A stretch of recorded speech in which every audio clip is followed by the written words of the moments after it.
aquel tiempo, reunida una gran muchedumbre de los que venían a Jesús de cada ciudad, díjoles en parábola: un hombre salió a sembrar su simiente y al esparcirla una parte cayó a la orilla del camino y fue pisoteada y la comieron las aves del cielo. Y otra cayó sobre un pedregal y luego que nació se secó por falta de humedad. Otra cayó entre espinas y las espinas que crecieron con ella la sofocaron. Otra finalmente cayó en buena tierra y nació y dio fruto a 100 por uno.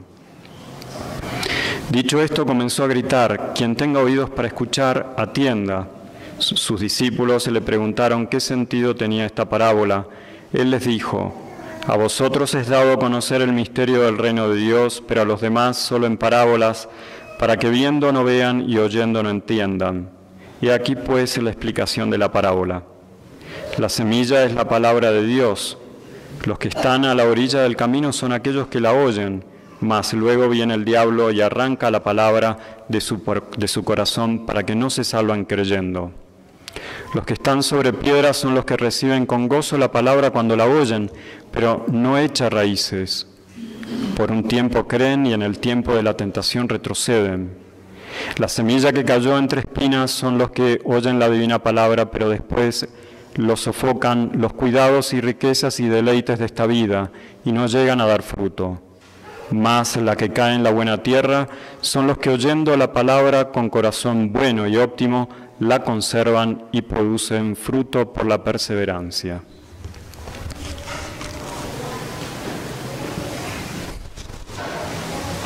En nombre del Padre, el Hijo y el Espíritu Santo. Amén.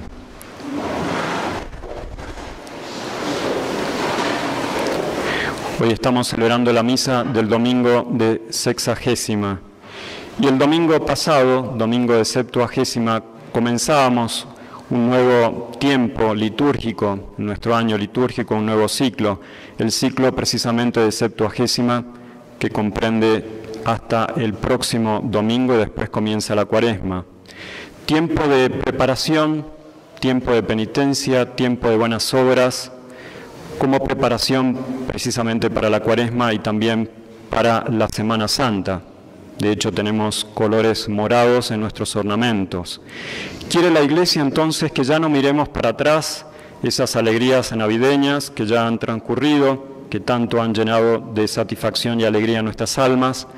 Quiere la Iglesia que miremos para adelante, preparando nuestra Cuaresma y especialmente los grandes misterios de la pasión, muerte y resurrección de nuestro Señor, en los cuales se cifra nuestra salvación, ni más ni menos.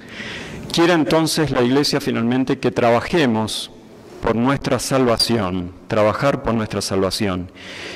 Y en ese orden de ideas entonces la Iglesia nos puso en el domingo pasado un evangelio que tiene mucha conexión con el evangelio de hoy, con la parábola del evangelio de Sexagésima. Los dos domingos presenta a nuestro Señor Jesucristo en el evangelio una parábola. En esta ocasión es la parábola del sembrador y esta semilla que es la palabra de Dios. Quiere nuestro Señor con esta parábola hablar de la salvación de los hombres causada por la recepción de la palabra divina. Aquellos que reciban la palabra divina son los que se van a salvar. Sin embargo, nuestro Señor en el transcurso de esta parábola hace algunas distinciones. No es simplemente recibir la palabra sin más. Los que crean en la divina palabra y con el corazón bueno y óptimo, dice nuestro Señor, den frutos de buenas obras, se salvarán. Los que crean en la divina palabra y con corazón bueno y óptimo den frutos de buenas obras, se salvarán. Los que no reciban la palabra de Dios, los que no crean en la palabra divina, los que no tengan fe, los que no reciban a nuestro Señor Jesucristo, o que hayan recibido la palabra divina, pero en un tiempo nada más, tal que en el tiempo de la muerte no la tengan a esa palabra divina, a esa fe en la divina revelación, esa fe en Cristo, o la tengan, pero no hayan dado frutos, buenos frutos por las buenas obras, entonces no se salvarán, no se salvarán. Ese es principalmente el sentido de esta parábola de nuestro Señor. El domingo pasado era la parábola de los obreros de la viña, con un esquema muy similar a la parábola del día de hoy. Ustedes pueden comparar, si tienen tiempo van a sacar mucho provecho para entender más en profundidad este sentido de la Septuagésima.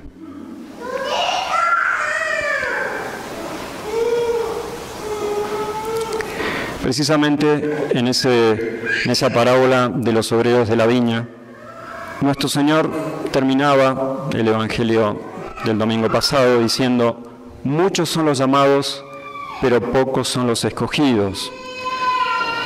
Tremendas palabras que quizás a nosotros se nos pasaron por alto, pero yo no quisiera dejar de recordar y poner en relación con el Evangelio de hoy, con la parábola de hoy.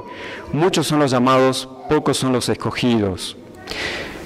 No quisiera yo entrar en este tema tan espinoso, tan dificultoso de la predestinación. Este tema de la predestinación, esta verdad de la predestinación, ha causado mucha perplejidad en los teólogos, en grandes teólogos, más de un teólogo, incluso en más de un santo. Solo quiero advertir algo que a veces se oculta o que no se recuerda lo suficiente en la prédica sacerdotal. No todos los hombres se salvan. Eso es una verdad de fe. No todos los hombres se salvan. De hecho, también es una verdad de fe conectada con esta afirmación que hay un infierno y que nuestro Señor Jesucristo muchas veces habla del infierno en los evangelios. No todos los hombres se salvan. Tampoco quisiera tocar en este sermón acerca de cuál es el número de los que se van a salvar o los que se van a condenar. Simplemente retengamos lo que decía nuestro Señor en el Evangelio del domingo pasado. Muchos son los llamados, pocos son los escogidos. Pocos son los escogidos. Entonces, que no nos vengan a decir que no todos los hombres se salvan. Simplemente voy a comenzar recordando lo que enseña Santo Tomás de Aquino. Y con esto yo no quiero transformar a Santo Tomás de Aquino en un personaje odioso. Simplemente recordemos que la Iglesia ha reconocido la autoridad doctrinal de este gran teólogo, de este gran doctor de la Iglesia, de este fraile dominico del siglo XIII, y ha preferido su autoridad doctrinal a infinidad de otros teólogos, también católicos y muy capaces, y de muchas escuelas teológicas. Sin embargo, la opinión, o mejor dicho, la conclusión teológica, por supuesto, no es dogma de fe, la Iglesia no se ha pronunciado sobre esto ni cree conveniente hacerlo. La opinión personal de este gran teólogo es que hay que entender en sentido literal las palabras de nuestro Señor Jesucristo que nos decía el Evangelio del domingo pasado. Pocos son los elegidos, eso quiere decir que son pocos los que se van a salvar. Y el razonamiento que usa Santo Tomás de Aquino es muy interesante. Es muy interesante. Yo no voy a entrar en toda la cuestión 23 de la primera parte de la Suma Teológica, pero aquel que entienda, aquel que pueda entender, que entienda, como dice nuestro Señor en el Evangelio de hoy. El que sea capaz, que se meta y pueda entender un poco más en profundidad cuáles son los argumentos de esta afirmación del gran doctor de la Iglesia, Santo Tomás de Aquino. Él dice que los ángeles son más los que se salvan que los que se condenan. Los ángeles, criaturas espirituales, con una naturaleza más perfecta que la nuestra, son más los que se salvan que los que se condenan. De hecho, no está en la revelación, pero está implícito en la tradición de la Iglesia, una tercera parte de los ángeles fue condenada al infierno. Pero de los hombres no es así, es al revés.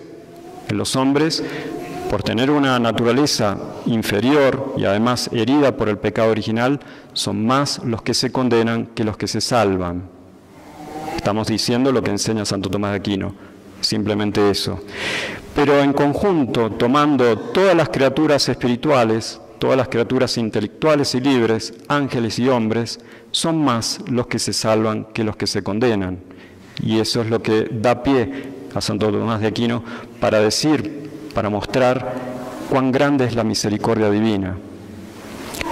En total son más los que se salvan que los que se condenan. Pero de los hombres, entre los cuales evidentemente estamos nosotros, no podemos ser ahora ángeles. Santo Tomás de Aquino dice que son más los que se condenan que los que se salvan. Es lo que dice Santo Tomás de Aquino, evidentemente. Simplemente aceptemos lo que muchos no quieren enseñar hoy en día. No todos los hombres se salvan. No todos los hombres se salvan. Y para eso tenemos esta parábola del domingo de hoy, de este domingo de Sexagésima, de la predicación de la palabra divina. Prestemos atención, nuestro Señor usa un esquema, pone 4 ejemplos, y en esos 4 ejemplos, que son 4 clases de almas, o 4 clases de hombres, 3 son malas y una sola es buena. 3-1 es la relación. Si seguimos objetivamente lo que dice nuestro Señor, quizás llegamos a la misma conclusión de Santo Tomás de Aquino. Obviamente, no nos desesperemos, ya vamos a hablar de eso. Dice nuestro Señor que hay almas que están a la orilla del camino, almas que están a la orilla del camino. Son las almas que no creen en Dios, las almas que no han recibido el bautismo, que no son hijas de Dios ni hijas de la Iglesia. Hoy en día se dice que todos los hombres somos hijos de Dios. Atención, atención, solo los bautizados son hijos de Dios. Si no, no seríamos católicos. Si no, ustedes no traían sus hijos para recibir el bautismo. Propiamente, los hombres que reciben el bautismo, hombres y mujeres, niños, lo que sea, que reciben el bautismo son propiamente hijos de Dios. Las almas que están entonces a orillas del camino son las no bautizadas, las que no creen. Y fíjense lo que dice nuestro Señor. Han recibido también la semilla, Es decir, que la predicación evangélica se ha extendido a todas las naciones y todos los hombres, incluso no bautizados, incluso no pertenecientes a la Iglesia Católica, al menos después de la venida de nuestro Señor Jesucristo, de la predicación de los apóstoles, han escuchado que existe un Dios uno y trino, que existe nuestro Señor Jesucristo, que es Dios hecho hombre, que existe la Iglesia Católica y es la verdadera. Por supuesto, dice nuestro Señor que las aves del cielo vienen y se comen esa semilla, y eso es propiamente lo que hace el demonio, no sea que creyendo se salven. Es más, llega hasta su corazón. Es decir, que esas almas, a pesar de no estar bautizadas, a pesar de no pertenecer a la Iglesia Católica, a pesar de no ser hijas de Dios, han recibido en su corazón la predicación evangélica, y el demonio inmediatamente se las arrebata, no sea que se salven. Por supuesto, si el demonio no logra arrebatárselas por una gracia de Dios, esas almas se van a salvar, evidentemente. Hay otras almas que reciben al principio con entusiasmo la fe, la predicación de la divina palabra. Reciben con entusiasmo la fe, esta palabra divina, pero retroceden, dice nuestro Señor, esta segunda clase de almas, retroceden en el momento de la tentación. En un tiempo creen, pero en el tiempo de la tentación no creen. ¿Qué pasaría si esas almas llegan así al momento de la muerte? Habiendo perdido la fe, más les valdría no haber nacido, como dice nuestro Señor de Judas, ¿no?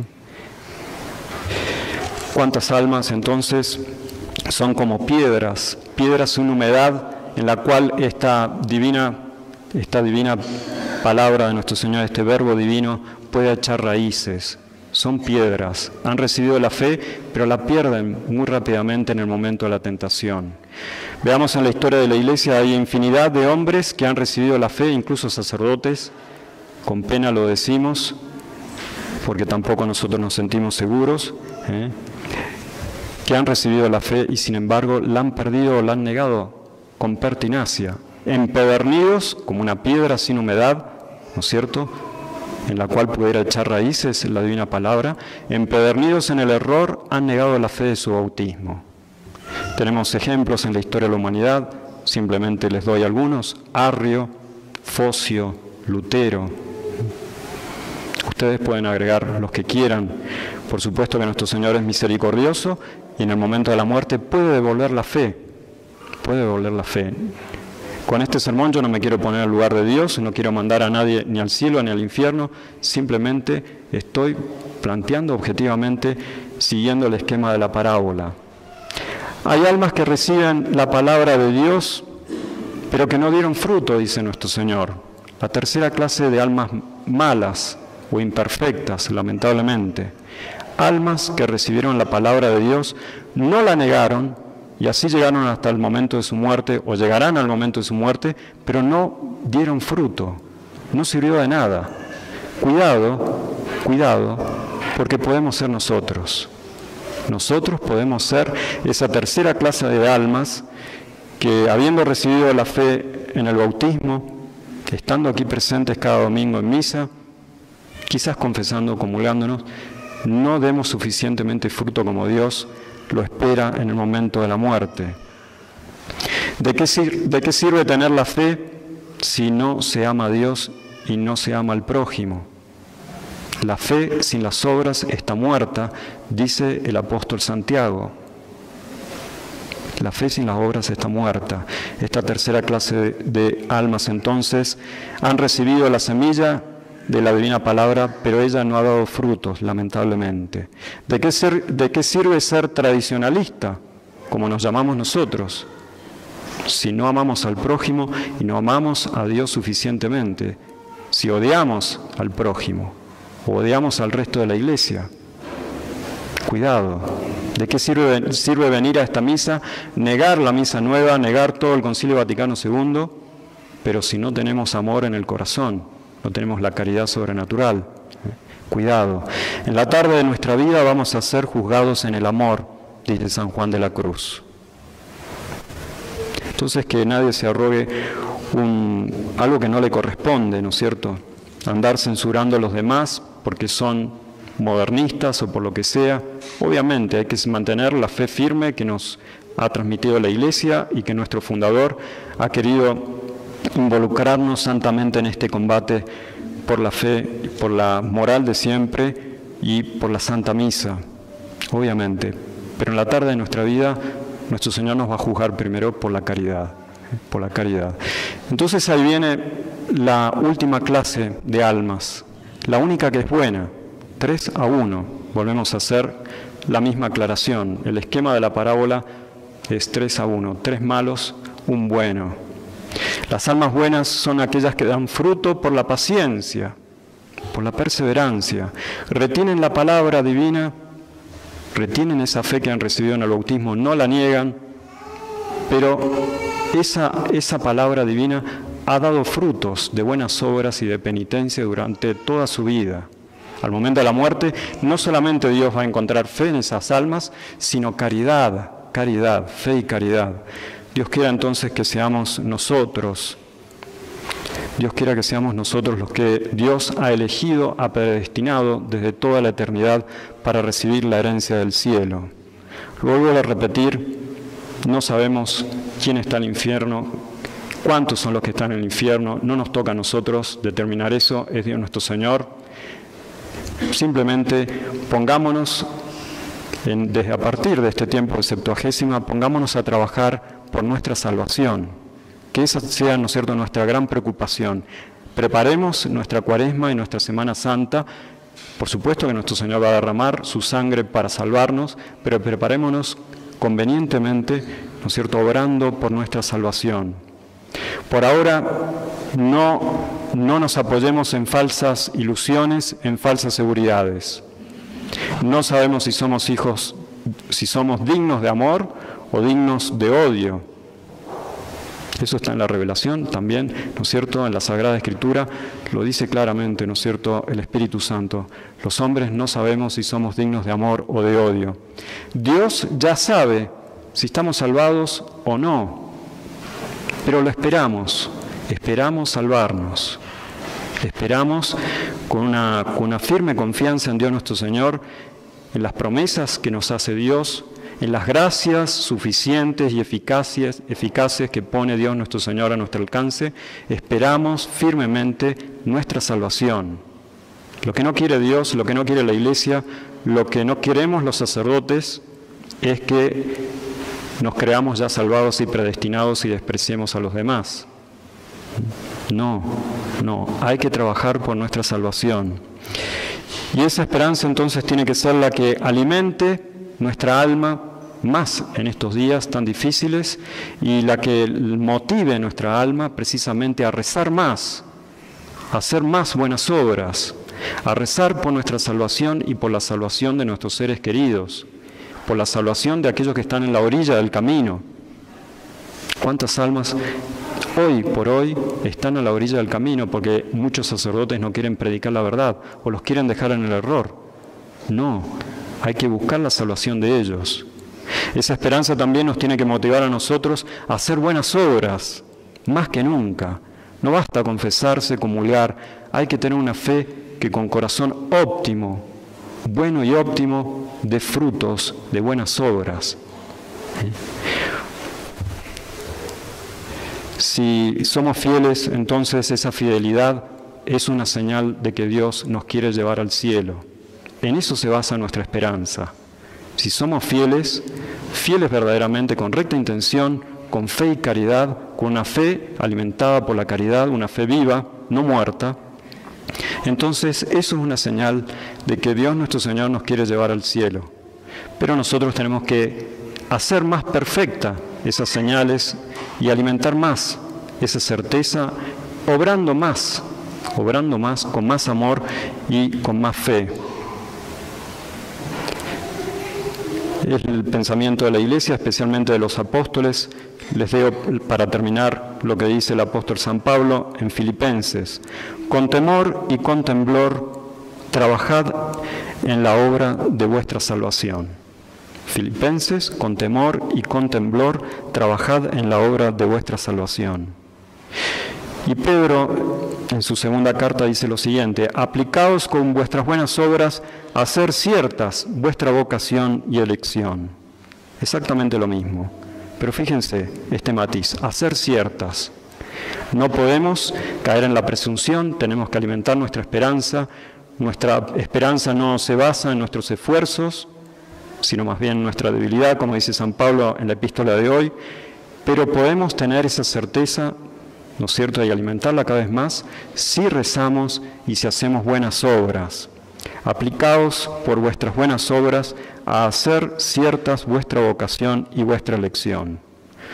Pidamos entonces, queridos fieles, a Dios nuestro Señor, que tengamos una fe viva al momento de nuestra muerte. A nosotros los sacerdotes no nos gusta amenazar a nadie ni andar mandando a nadie al infierno. Tenemos que ponernos en sintonía con este tiempo de penitencia y de preparación para la Semana Santa, para orar por nuestra salvación. Y los sacerdotes, como padres que somos, nos preocupamos por la salvación eterna de los hijos. Y por eso tenemos que hablar de esto, que no todos los hombres se salvan. No vamos a decir si más, si menos. Eso se lo dejamos a Santo Tomás, que él era un gran teólogo. Nosotros simplemente vamos a trabajar por nuestra salvación y por la salvación de los demás, con esperanza. Hace un par de días lo decía, ¿no es cierto?, en la fiesta de la purificación de la Virgen. Alimentar nuestra esperanza, esta esperanza sobrenatural que tiene por objeto el cielo y los medios conducentes al cielo. El cielo, la esperanza tiene como objeto el cielo y los medios, que son las gracias, conducentes al cielo.